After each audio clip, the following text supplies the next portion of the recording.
Kale, mukutu tuli kugwa Viki exclusive buterevu nyera nga manya bampita Viki. Thank you so much for subscribing. A video ngabweri enkola yange jiwo omuliro lulimi lupya nnyo ntegeeza giliking kijambako okutambula information netuuka wonna weteekeddwa okutuuka mu budde. Ndine Dr. Sefko olunaku olwaleero era nga tuvuzeeko akatemerero okuva ku poliisi y'e Nansana watutte Ssekawumalu nga sinaba kubanga mukuwa kubuzeeko era tubulire na nsonga ki etwaziza Ssekawumalu kankujjukize Hajati Kalodo alombaddwa asangibwa wakise namba ebeerawo mu kitabo ekirimu Qur'ani essembyayo 067 mukubireko ensonga zonna zijja kubeera nga ziggwa bulungi. Koze ne Ivan ku kamera.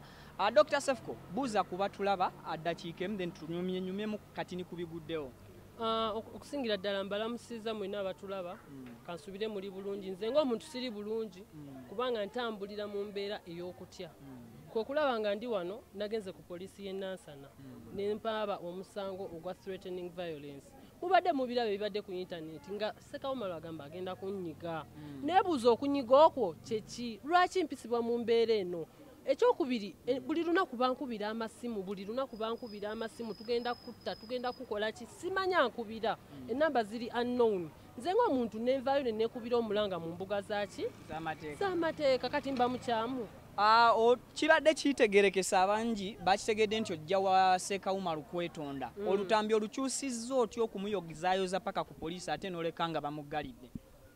Ebyo sibimanyiiko wabula nze kyemmanyi okuva lwe yaŋŋamba nzije neetonde bulijjo neebuuza nakola musango ki. We can harmonize wabaawo ensobi ntuule naye tukole ki tutwogere kuba nze ebyatuukawo ebyaddirira nga mukazi wange mulese wa Ssekawumalu sibimanyi.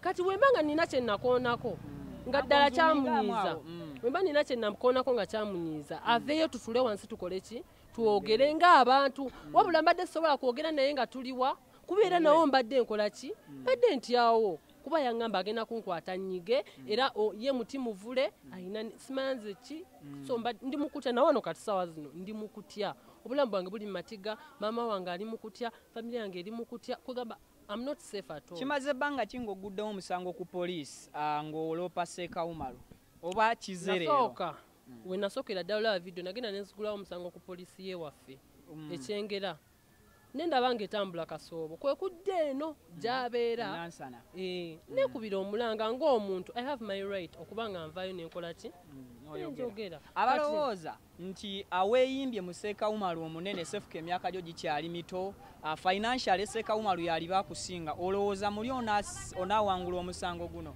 Si kya ssente kisa ssente embeera eriwo yakutuula wansi ebya ssente nga tebiriimu tuwogere tukkiriziganye tulabe nti no tutuuka ku common point kyekiriwo tekirimu ssente tekirimu banene mu gavumenti tekirimu ki kuba naawe olina right ng'omuntu and we have freedom of speech. Oli bw'avaayo n'abako nekyayogeddeko nekikunyiga maybe we can sit and talk kyendaba. So ekikuluma oba kyoyagala kutuula na Ssekawumalu intention zo tezibadde kumusiba?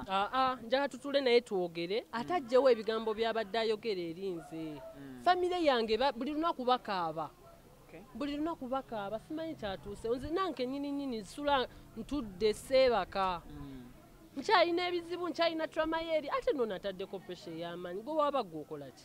Lwe nali naawe nga tukola interview wa Calvin Kayanja abangi bannamawulire bloggers abakola exclusives ez'enjawulo naye waayitawo akabanga katono nga bazitaddeyo ne bazijjayo kiki ekyaleetera okubeera nti interview ezo baazijjayo?